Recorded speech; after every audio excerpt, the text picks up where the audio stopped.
السلام عليكم، يا مساء الورد، يا مساء الفل، يا مساء الهنا على اخواتي واصحابي وعيلتي الجميله. نورتوني في قناه نانا تشانل. ازيكم يا حبايبي؟ عاملين ايه؟ النهارده نعمل مع بعض وصفه حلوه قوي، وهي وصفه من الاكلات الشعبيه، وهي كشري الحله الواحده. بتمنى الوصفه تعجبكم. هنا معايا حله، نزلت فيها بربع كوبايه زيت. وهنا ما كانش عندي شعريه، عملت مكرونه سباكيتي مكانها. وقلب قلب قلب لغايه ما لونها يتغير.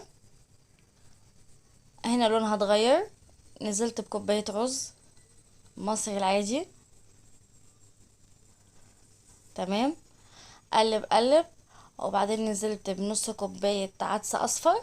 انا بحب احط على الكشري المصري عدس اصفر مع العدس ابو جبة. هنا نزلت بالعدس. قلب قلب لغاية ما احس ان هو اتشوح كده معايا. هنا اتشوح.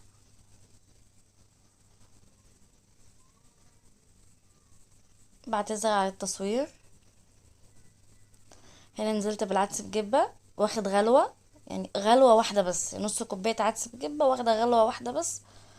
وبعدين نزلت بيها بقى على الرز والحاجة المتشوحة. وهنا نزلت بالمكرونات والتوابل بتاعتي، ماجي وكمون وفلفل اسمر وحبة ملح.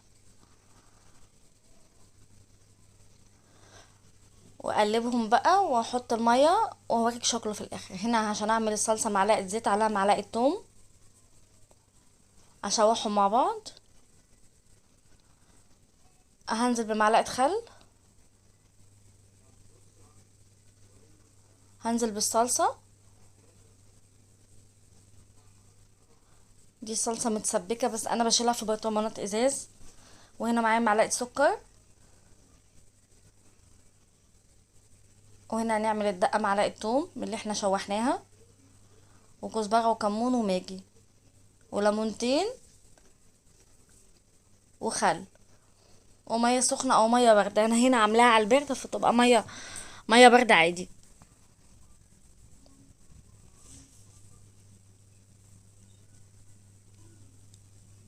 وبالنسبه للشطه انا ما عملتهاش هنا، المقطع اتحذف مني. هو انا بحط معلقتين زيت وبحط عليهم 3 معالق في شطه، واشوحهم وانزل عليهم بمعلقتين صلصه، بتبقى معايا احلى واجمل شطه زيت.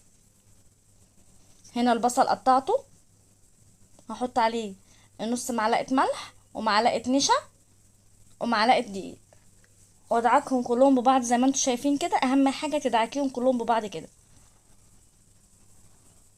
تمام. وهسيبه كده يشرب ميته، الدقيق والنشا يشربوا ميته، وخلوه كده ينشف او يدبل. واحمره في الزيت. هنا شكله بعد ما اتحمر، على فكرة الصورة ظلماه والله، وكان شكله احلى من كده بكتير وكان طعمه زي العسل. وهنا العيش الشامي اللي احنا محمرينه، عشان ده لزوم الكشري لازم اكيد يكون موجود. وهنا شكل الكشري في الاخر. عايزه اقول لكم والله الصوره ظلماه، هو كان مفلفل وطعمه كان تحفه. والحمص طبعا بنسلقه عادي. وهنا العيش وهنا الدقه. بتمنى الوصفة تعجبكم. لو عجبكم متنسوش الاشتراك وتفعيل الجرس عشان يوصلكم مني كل جديد. اسيبكم في رعاية الله، مع السلامة.